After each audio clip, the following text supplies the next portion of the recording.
I don't know if it's just me, but I find myself meeting interesting people all the time.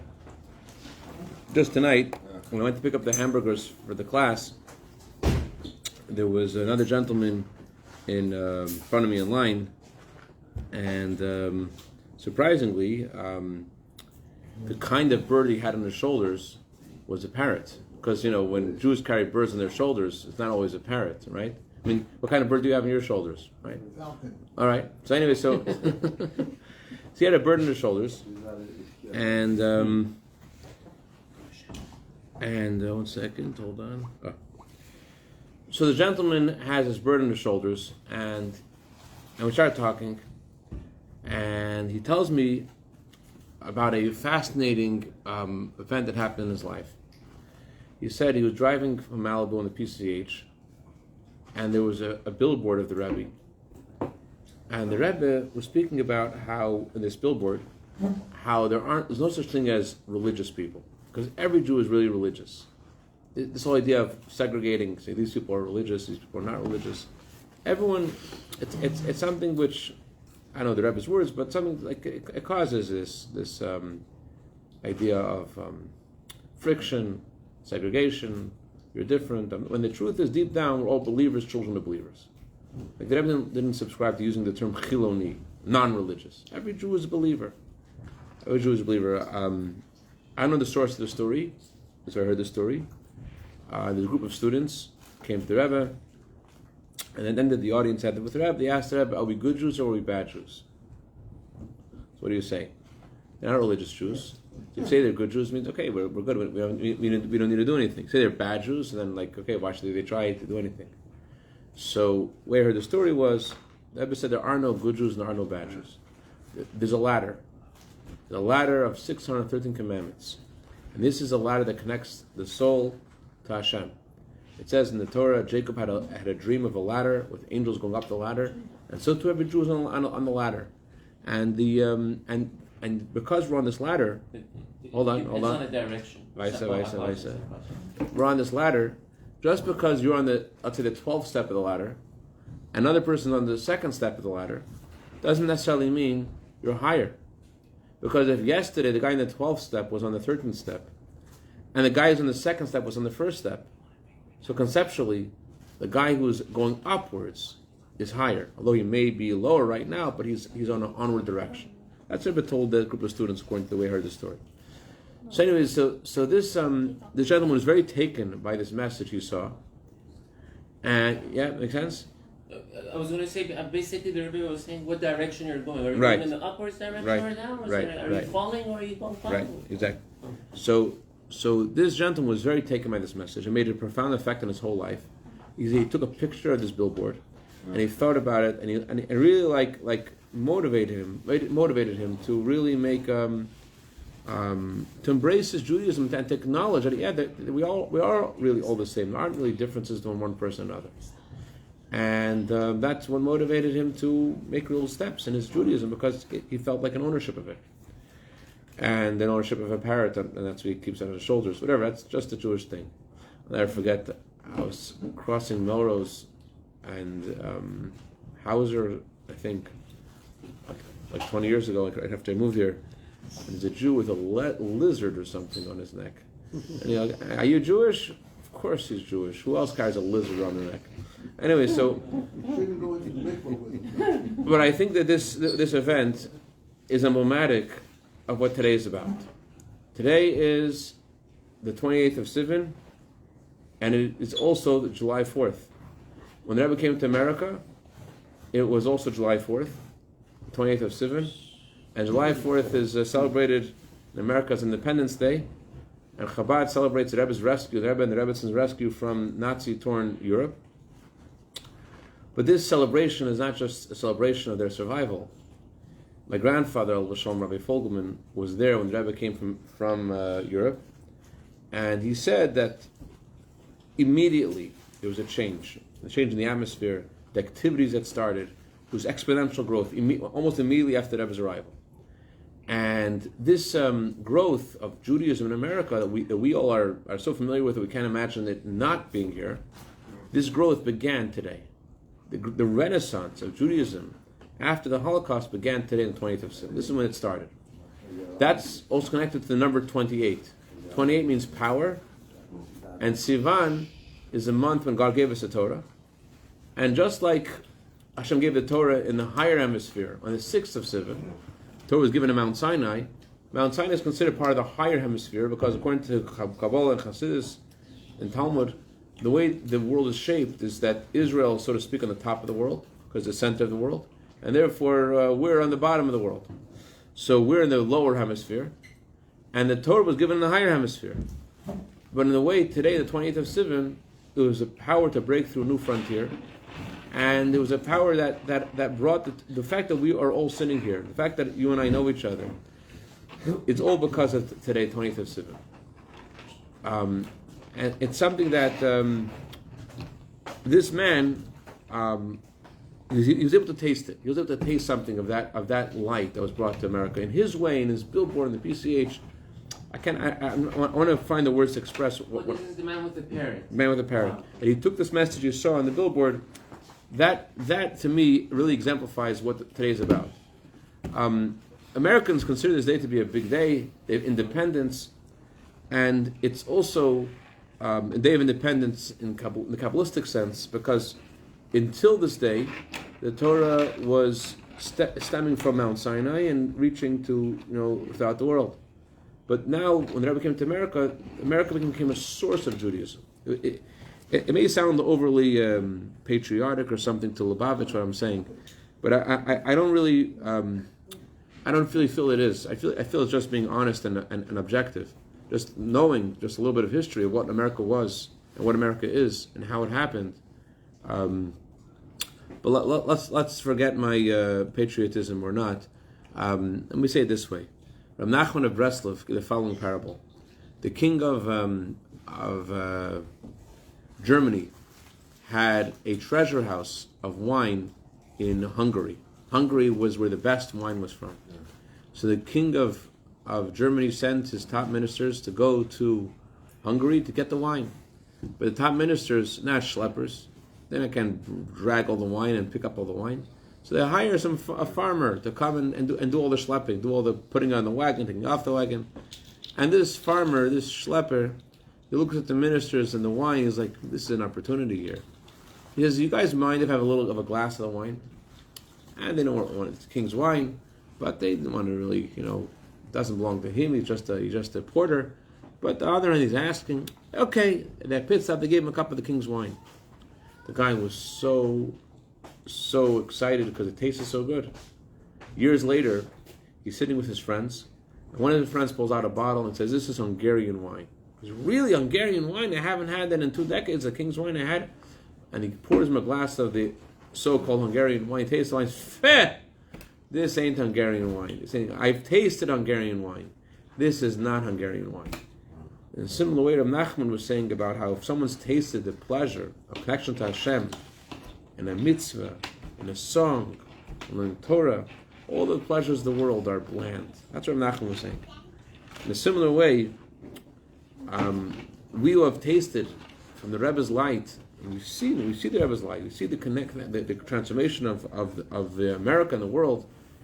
It brings you to a place of understanding that there's something else in the Rebbe's wine, something else in the Hungarian wine that the Rebbe brought, and that's why this gentleman driving the PCH had so many other things in mind, and he was traveling the PCH, so many things. He was coming from Malibu, he was coming from a whole different way of there was on his mind, and yet this reached him, this touched him. The Torah says, words that come from the heart enter the heart, and words that come from the heart of the Jewish people, from the Rebbe, reach the heart of every Jew, and that's we really see this happening throughout the world. So this is very connected.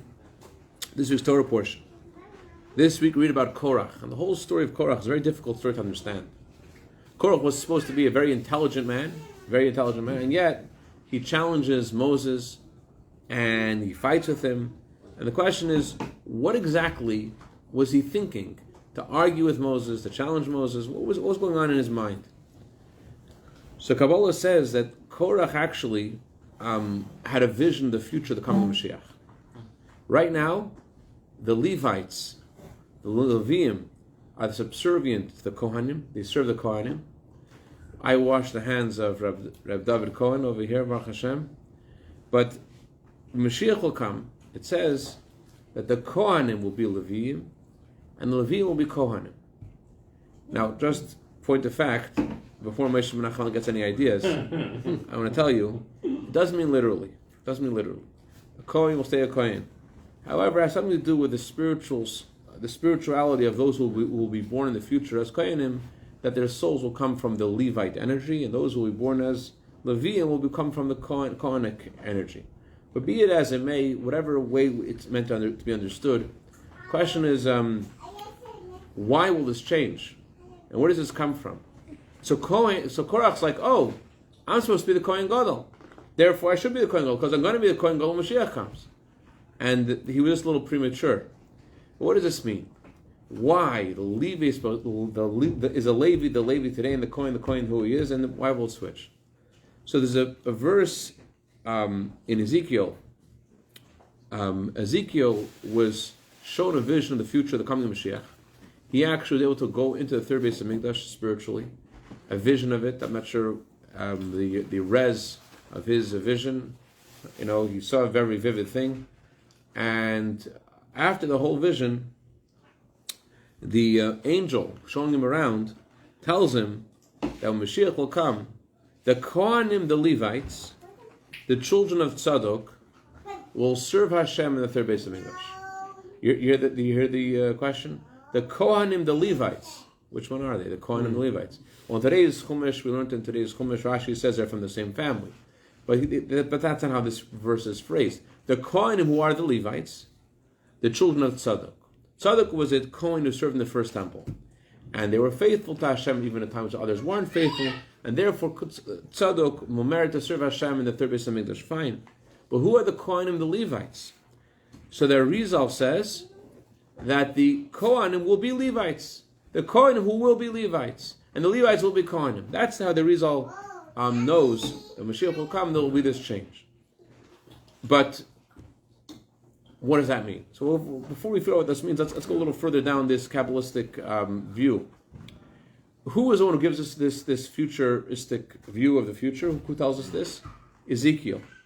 The Arizal says the reason that Ezekiel tells us this is because of Ezekiel's own interesting soul. Ezekiel, all of his prophecies begin with how Hashem says, Son of Man. Son of Man? Which man? Son of, literally, Adam. Who is Adam? Adam means the first man. Who is the son of the first man? Cain. Ezekiel is a reincarnation of Cain. And because he's reincarnation of Cain, his soul was from the side of Gvura, the side of the power. We'll see what that power is about Gvura. And because his soul is from Gvura, therefore he was one who was able to see the future of the Levites, the majesty of the future of the Levites, how they will become Kohanim. Because the Levites, their souls also come from Gvura. Kohanim come from the kindness of Hashem. The Levites come from the Gvura of Hashem. And Yecheskel, whose soul comes from Cain, which is the same place where the Levites' soul comes from. They also come from Cain. They also come from his soul. They also come from an offshoot of his soul. Therefore, he was one who predicted the future of Cain. What does that mean? There's so many things that have to be explained. Let's start with this. Cain was a firstborn. Just as a side note, because Kohanim come from Gevurah, do they have to be extra careful because they're supposed to give us the Berkas Kohanim to wash their middles? Kohanim have come from Chesed. Oh, they come from Chesed. Yes, Levites come from Gevurah. Oh, my mistake. Us Levites have to be extra careful with Gevurah. So Kohanim come from Chesed, and the Levites come from Gvura, and that's why Kohanim actually endowed with the power to bless the Jewish people, because the key to give a person a blessing in a way that's meaningful is it comes from love. So it's always very powerful. Give a person a bracha from love, it's appreciated, it has an impact. The Rebbe once said, it's very interesting how the Rebbe phrased it. The Rebbe said, based upon my life experience, what I've seen, and even more based upon what I've heard from trusted people, and even more, it says so in the Torah. It says a verse in the Torah that when a person gives another person a blessing with love, it has an impact. partially, immediately, today, later, it has an impact.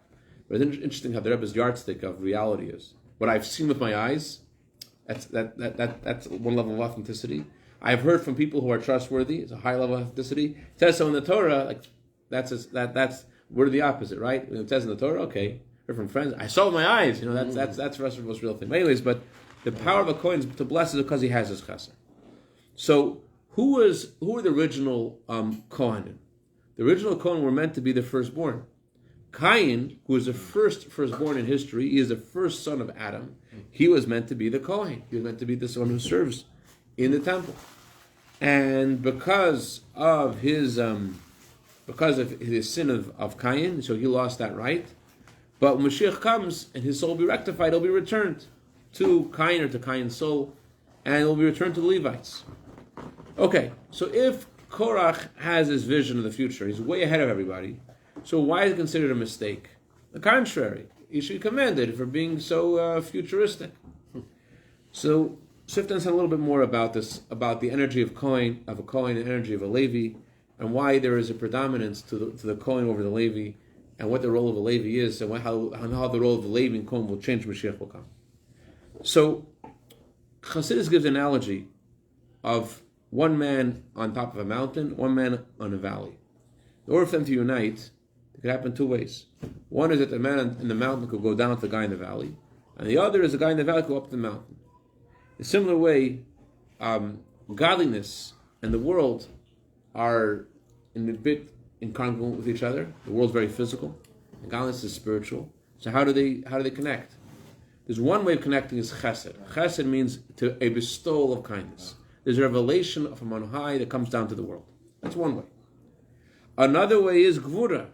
Gvura means power and might, to push against the grain, to fight against the grain, to fight against your nature, and to elevate yourself. So going to the Kohen and the Levi model, the Kohen is the one who blesses the Jewish people. He brings down Hashem's light to the world. The Kohen serves Hashem with silence. The Kohanim don't make any music. The Kohen don't sing any songs. The Kohanim serve Hashem with silence. That's because their intimacy with Hashem, therefore they don't have a yearning that's expressed in words. Instead, the Kohen is coming from a place of closeness with Hashem and just channeling and transparent Hashem's blessing. The Levite, on the other hand, he is in a lower place. He wants to go to a higher place. And so therefore the Levite sings a song. He sings a song of yearning to ascend and to go to a higher, better place. That's the meaning of the Levite singing and the Kohen silence. So this is the difference between Cain and Hevel. All the Kohanim come from Hevel. All the Levim come from Cain. There is the revelation of godliness that comes through a Kohen, and then there is the elevation of the world that comes from the Levi. There is chesed and gvura, there is gold and silver, there is fire and water. The Kohen is like water, the Levi is like fire. The Kohen is like gold, the Levi is like silver, which is compared to water, yearning. And this is the reason why. Let me explain this a little bit more before we get back to understand this a little better. I have a friend, today is an Emerson Rebbe in Mexico. He was a yeshiva student. He wanted to put up another menorah in Manhattan. Chabad is very into outreach, right? The Rebbe came to America. Judaism is now in public in the Main Street USA. So he wanted to put up a menorah. It was Friday evening, and the menorah wasn't turning on. And it was already like really late. Any interpretation of what time Shabbat? Oh, still have a minute, still have 2 minutes. It was already past all that times. The menorah was not lit. The menorah was put up, it wasn't lit. So he and his friends felt really like we wasted our time. We tried to put the menorah up, and it didn't work. The menorah wasn't lit. And they're in Manhattan. I don't know what they did for their own menorah. I don't know what they did for mincha and evening prayer and for kiddush and for all the things that you need to do on Friday night. But they came back to Crown Heights from Manhattan on foot that night, and I can imagine how dispirited they were. But the next day, when the Rebbe spoke, the Rebbe said something fascinating. He said there's two different ways, as we're discussing, to connect the world to godliness. One is to reveal Hashem's light to the world. The other is to make the world a vessel for godliness, to elevate the world. So, for example, the Rebbe said, when you tell someone good morning, you tell something positive to someone, you're not giving them anything godly right now, but you're making them a vessel that they'll want to hear something. And in a way, the Rebbe said, that is the hardest thing. The hardest thing is to make someone open, that they want to hear something. The fact that when someone's open, you're able to fill their vessel with light, that's not so difficult, because they're already open for it. But to create the confidence of the recipient, that he should want to receive light because he believes in himself and he believes in the message and he believes in the word of Hashem and the way that it could affect him, that's a dramatic change. So the dominant thing that we want to achieve is that the light of Hashem should come to the world.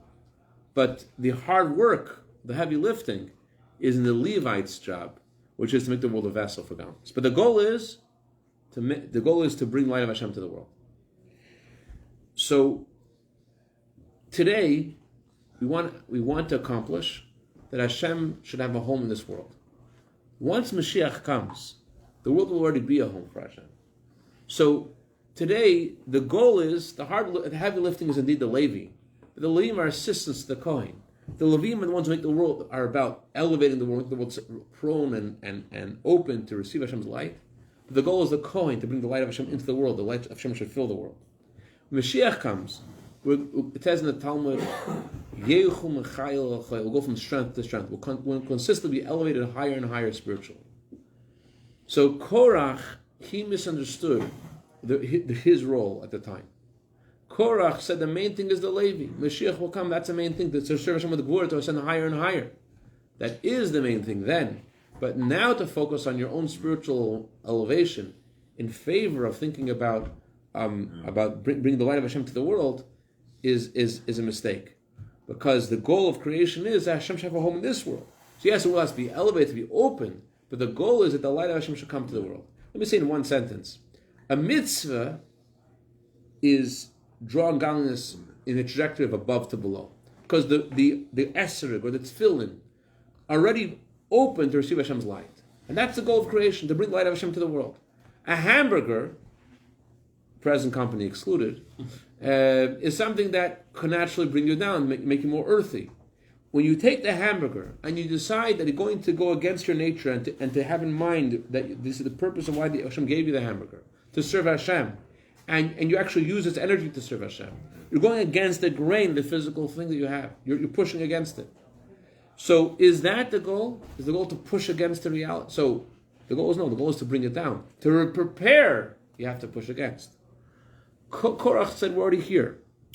So practically, what could happen is, if you follow the narrative of Korach too early, what could happen is that you will favor your own spiritual advancement instead of what the world needs. Very simply, let's say Ramesh Menachem Mendel over here. Maybe he needs to hear a story about something, and you may prefer to do something else. Your own spiritual advancement, and everyone you take care. You have to do self-care as well. That's true, but you have to know that the goal of bringing godliness down to the world, to the next generation, to America, to the new frontiers. That's what the 20th of Sivan is about. That's what Parshas Korach teaches us, and also it's making a positive twist on Korach. There is definitely Korach is. The Talmud says he was pekeach, he was very intelligent, but he was still wrong. Yeah. The goal is to bring the light of Hashem to this world. There are certain things that we may have have an aversion to. Fasting story I read tonight. Dr. Palachenko, he was a pioneer in computer engineering, and he had this crazy allergy to wool. And he was in the audience at the Rebbe. It's his granddaughter's wedding tonight. Oh. Rabbi Sue Freeman, his daughter. Yeah. That's right. Mrs. Freeman's daughter, youngest daughter. Yes, you're right. I think it was tonight. Yes. Mazel tov. Yitzeves, and yes, very nice. Yeah. So Dr. Palchenko told the Rebbe, could he wear cotton tzitzis? Because he has, from the very youngest age, he has allergy to wool. And the Rebbe said, no, he should wear wool tzitzis. So of course he listened. But fascinating. As soon as he started wearing wool tzitzis, the allergy went away. There are things that we think that this is the way it has to be. It can't be any other way. And all of a sudden, Hashem shows us an open door, and the door is open the whole time. And this we have to learn from the 20th of Sivan, that not to think that this place, this environment, this person is impossible to share this light of Torah. Or like myself, when I was online with a gentleman with a burden on his shoulders, I'm thinking I don't know. Is this the truth? I didn't know. If you have a burden on your shoulders, you're definitely open to spirituality and meaning in life. So it's a rule of thumb. Everyone I know with burdens on their shoulders are just spiritual people, seekers. Anyway, so when Korach came to the scene and he brought his people, Dasan and Aviram, and Moshe wanted to make peace, they said to Moshe, if you blind our eyes out, we still won't come. This Fasema says, what does that mean, to blind our eyes out? But is that the most arrogant statement in the Torah, would you say? It's very deep. Listen to what they said. Okay. They said this: we know, Moshe Rabbeinu, you have a light coming from your face. We know that you have to wear a mask because your light on your face blinds people. If you would take off that mask, our eyes would be blind. And we would be blind because we would be witnessing overtly the light and holiness of Hashem upon your face. And we still won't believe in you. Even if you blind our eyes, Loi Nala, we won't change. We won't change.